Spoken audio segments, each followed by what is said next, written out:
공원은 일상적인 공간이 되지 못하고 왜 우리는 공원을 직접 찾아가야만 할까요? 에서 시작한 질문이고요. 본 프로젝트 뉴로토피아에서는 초고층의 국제 업무 지구와 용산공원 사이에 끊어진 도시의 흐름을 회복하기 위해 뉴런처럼 공중을 흐르는 스카이워크 커넥터를 제안하고자 합니다. 바벨탑부터 시작해서 수많은 대가 그리고 지금까지도 인류들은 더 높은 구조물에 매료되어 왔는데요. 서울 역시 잠실, 여의도, 그리고 삼성까지 주요 지역을 중심으로 초고층화가 진행되고 있으며 서울은 도시 공간 대교조 프로젝트를 통해서 수직성과 복합성을 갖춘 도시로 도약하려고 하고 있습니다. 저는 이 흐름의 대표적인 사례로 최고 용적률 1700%의 복합 고밀 개발이 예정된 용산국제업무지구를 주목해 보았습니다. 서울을 글로벌 도시로 전환시키려는 상징적인 개발임에도 불구하고 용산국제업무지구와 옆에 있는 또 다른 주요 도심 공간인 용산공원 사이에는 용산역, 그리고 10차선의 한강대로, 그리고 단순 조경으로만 이루어진 공원들이 그 연결을 약화시키고 있는데요. 이러한 단순 기계적으로 나열되어 있는 공간들이 두 개의 거대한 거점들의 연결을 심각하게 저해하고 있습니다. 그래서 저는 기존에 이런 단절을 해소하기 위해서 도시의 흐름을 보다 유기적이고 복합적으로 연결하기 위해서 몇 가지 전략을 사용해 보았는데요. 그동안의 건축은 뚜렷하고 경계가 확실한 선형적 구성을 주로 이용을 해왔다면 변화하는 사회와 도시 조건에 따라 미래의 건축은 보다 유연하고 통합적인 구조가 요구됩니다. 따라서 저는 네트워크 형태에 얽혀있는 건축을 제안하고자 합니다. 자연에서 물질과 정보는 선형이 아닌 유기적 경로를 따라 전달이 되는데요. 인맥은 광합성된 영양분을 전체로 퍼뜨리고 뉴런은 전기 신호를 가장 빠르고 효율적으로 전달합니다. 이러한 유기적 구조는 단지 아름다움 때문이 아니라 물리적 저항 최소화, 경로 다양성, 장애 회피 등 생존 효율을 높이기 위한 논리적 결과입니다. 도시 또한 마찬가지입니다. 자율주행, UAM 등 새로운 교통수단은 기존 차량 중심의 도시의 수직과 수평 그리고 단일 경로보다 유일한 다점 연결을 필요로 합니다. 따라서 저는 본 프로젝트는 단순히 유기적인 형태를 사용한 것뿐만 아니라 생물학적 구조의 논리와 미래 도시 인프라의 흐름을 결합하여서 공중을 유기적으로 잇는 새로운 연결 방식을 제안합니다. 앞서 말씀드린 유기적인 형태를 포함해서 4가지 전략을 적용해 보았는데요. 먼저 자연의 유기적 형태를 구조적으로 재현하고 parasitic structure를 통해서 기존 도시 인프라를 활용해 건물 사이를 기생적으로 연결하여 적응형 구조로 발전시켰습니다. 또한 공장 조립식 시스템을 통해서 확장성과 유연한 증식을 고려한 모듈화 구조를 통해 다양한 도시 조건에 적응할 수 있도록 하였고요. 마지막으로 그라운드 레벨이 아닌 공중의 새로운 층을 만들어서 도시의 스카이라인을 새로 구성하였습니다. 이와 같은 디자인 전략을 용산에 적용하여 네트워크 설계를 진행하였습니다. 전체 네트워크는 총 6개의 존으로 나뉘게 되며 각각의 구역은 해당 지점의 프로그램과 물리적 조건에 따른 방식으로 네트워크가 적용이 됩니다. 첫 번째 존은 국제업무지구로 네트워크는 고밀의 도시 환경 속에서 새로운 경관과 동선의 통로가 됩니다. 연결은 수평을 넘어서 수직을 관통하고 기존 건물에 기생하여 서스펜드되는 구조체가 되기도 합니다. 두 번째는 용산역입니다. 도시의 교통 중심인 용산역 위에 모듈화된 프로그램 플랫폼을 부유시켜 이곳에 머물 수 있는 장소로 바꿉니다. 세 번째는 물리적 단절의 상징인 10차선 한강대로를 입체적으로 횡단할 수 있는 네트워크 브릿지. 네 번째는 지상과 지하가 단절되어 있는 복합 업무지구에 썬큰 연결과 멀티레이어를 통합하는 네트워크를 배치하였습니다. 다섯 번째 존은 아파트로 이루어진 주거지역으로 리니어한 네트워크들이 서피스와 만나면서 높은 아파트들 사이에 낮은 포디움이 깔리게 됩니다. 이렇게 서피스로 진화하게 된 네트워크는 마지막 존인 용산공원에 도달하면서 네트워크가 공간 그 자체로 발전하게 됩니다. 이처럼 각 존에서 네트워크는 프로그램과 구조에 따라 진화하고 변주됩니다. 스카이라인 사이로 뚫고 올라가는 구조형 네트워크에서부터 도로를 가로지르는 브릿지, 서피스로 확장되는 구조, 그리고 마지막에는 공간 자체로 기능하는 자율적인 건축까지. 이 6개의 프로토타입은 각각 독립적인 구조가 아니라 국제업무지구에서 용산공원까지 이어지는 하나의 흐름 속에 연속적이고 유기적으로 연결되어 있습니다. 뿐만 아니라 이 네트워크 자체만으로도 공간이 되고 프로그램이 되면서 서울의 다른 도시 조직들로까지 확장 가능한 미래형 인프라스트럭처로 기능할 수 있습니다. 뉴로토피아는 단순히 두 지점을 연결하는 브릿지가 아닙니다. 이는 단절된 도시의 흐름을 회복시키고 변화하는 교통 인프라와 복합도시 구조에 적응할 수 있는 새로운 공중 네트워크 프로토타입입니다. 수직으로 성장하는 도시, 그리고 수평으로 흐르는 일상, 그 사이를 유기적으로 잇는 연결 구조가 미래 도시를 위한 새로운 인프라가 될 수 있기를 기대합니다. 감사합니다.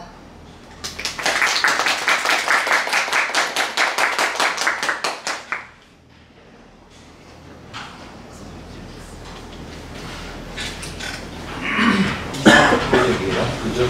네. 이게 실효성이 있냐 따지는 문제는 아니고. 네. 이게 아까 1700% 우리 서울시에서 발표한 밀도를 높이는 방법에 양을 생각하지 않고 양으로 얘기하는 게 항상 불만이 많은데, 이런 측면에서 보면 길과 블록, 그리고 블록 안에 있는 택지의 나누어진 부분이 아닌 그걸 통합적으로 발휘될 수 있는 도시 구조를 다시 한번 창출하겠다. 네. 근데 되게 좋은 일인데, 일반 거는 엮여진 뉴로 시스템들은 쓰이는 거는 전부 다 길로만 쓰이고, 이제 통로의 길이랑 각도에 따라서 다 다르기는 하는데요. 몇몇 공간은 지금 제가 모형에서 표현한 저 모듈들은 이제 현재는 하이퍼루프 스테이션으로서 사용이 돼서, 단면을 보시면 2개의 통로에서는 하이퍼루프가 진행하게 되고요. 하나는 이제 사람들의 통행로로도 사용이 되고, 그리고 이제 뒤쪽으로 가게 되면은 이제 이런 공간들은 단순 보행로로 사용되기도 하지만 지금 공간으로 발전되거나 아니면 이런 좀 두께가 있는 공간들은 안에 내부 구획까지 진행되었습니다. 뭘로 써요? 이제 앞서 말씀드린 대로 다 용도가 그 주변 맥락이 6개로 촘촘하게 나눠져 있다 보니까 다 상황에 맞는, 이제 용산역 같은 경우는 하이퍼루프 스테이션이랑 브릿지는 이제 사람들이 왔다 갔다 할 수 있는 문화 공간, 그리고 오피스는 이제 오피스에 상주하는 사람들이 즐길 수 있는 시설이 되고요. 그래서 주거 지역 같은 경우에는 이제 거주민들이 사용할 수 있는 커뮤니티 시설 등으로 생각을 하고 있습니다. 가정하면 그게 되거든요. 가정하면 요 두께가 있는 데는 지나가는 통로뿐만 아니라 이 오피스 빌딩에 있는 사람들이 나와서 자기네 뭔가의 프로그램을 발휘할 수 있도록 거기에 여기는 공간화된다. 네. 저 부분이 기존 빌딩하고는 어떤 관계를 해요? 사실 희생한다고 했다라면 서로 간의 관계가 있어요. 그 이제 고민을 조금 해봤었는데요. 지금 국제업무지구 같은 경우에는 단순히 저 건물 위에 얹혀져서 이제 기생하는 형태로 하는데, 기존 건물과의 연관성은 이제 출입구나 개구 등을 뚫어서 단순히 출입할 수 있도록 하였고요. 다른 건물들의 경우에는 아예 뚫고 지나가는 방식도 채택을 해서 좀 디자인의 다양성을 주었습니다. 얘네들은 뭐예요? 이제 걔네들은 국제업무지구와 용산역의 스카이라인이 급격하게 이제 단절이 되고 조금 넓은 공간을 주는 것도 필요하다고 생각을 해서 저는 버섯 모양의 모듈들을 삽입을 했는데요. 쟤네들은 이제 용산역에서부터 시작해서 사람들이 이제 공중까지 올라갈 수 있도록 디자인하였습니다.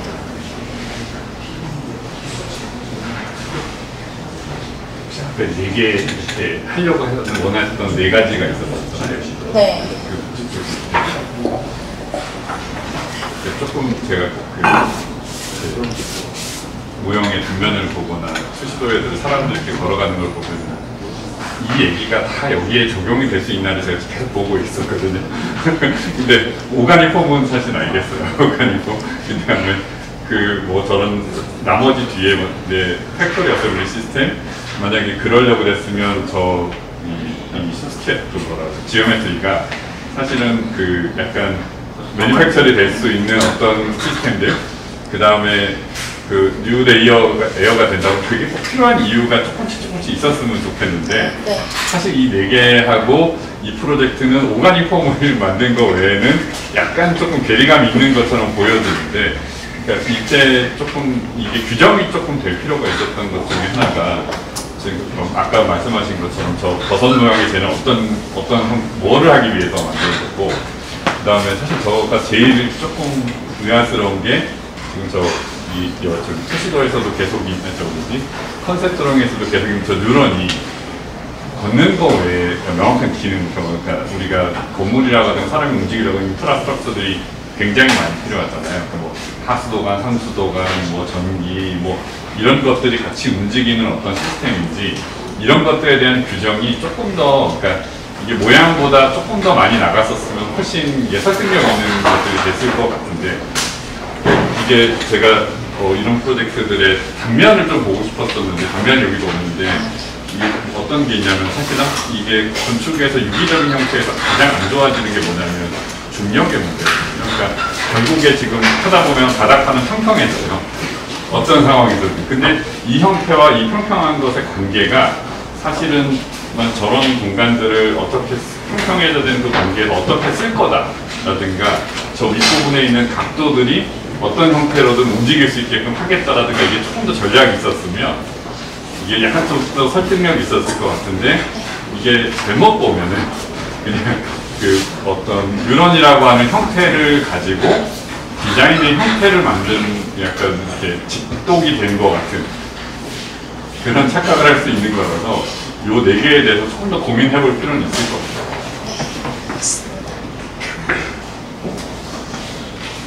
이용의 작업들은 예전에 축사에서 아키그램이나 뭐 시츄에이셔니스트나 이런 사람들이 약간 그들이 하려고 하는 것들은 물론 그 폼에도 들어있지만 도시나 건축이 어떻게 돼야 된다라는 자기 발언이 저는 그 이후에 영향을 미쳤다고 생각하거든요. 그래서 이 작업을 하면서 도시가 어떠해야 된다라는 주장이 자기 언어를 좀 있었으면 좋겠어요. 뭐 세상이 어떻게 변할 거고 이런 것들 그거는 실은 되게 보편적으로 우리가 공유하고 있는 상식 같은 거잖아요. 그 상식을 바탕으로 해서 저 폼을 만들고 그래서 도시는 어떻게 해야 된다라는 소감 같은 것들이 같이 좀 곁들여진 작업을 이해하는 데도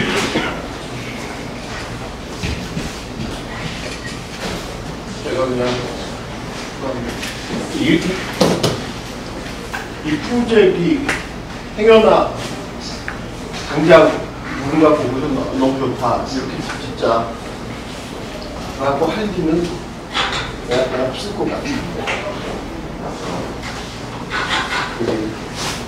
나빠서가 아니라 현실성이 아니면 부족한 거잖아요. 그러면 그 현실성을 대체할 만한 이상적 상황이 이 안에 있는 것 같아요.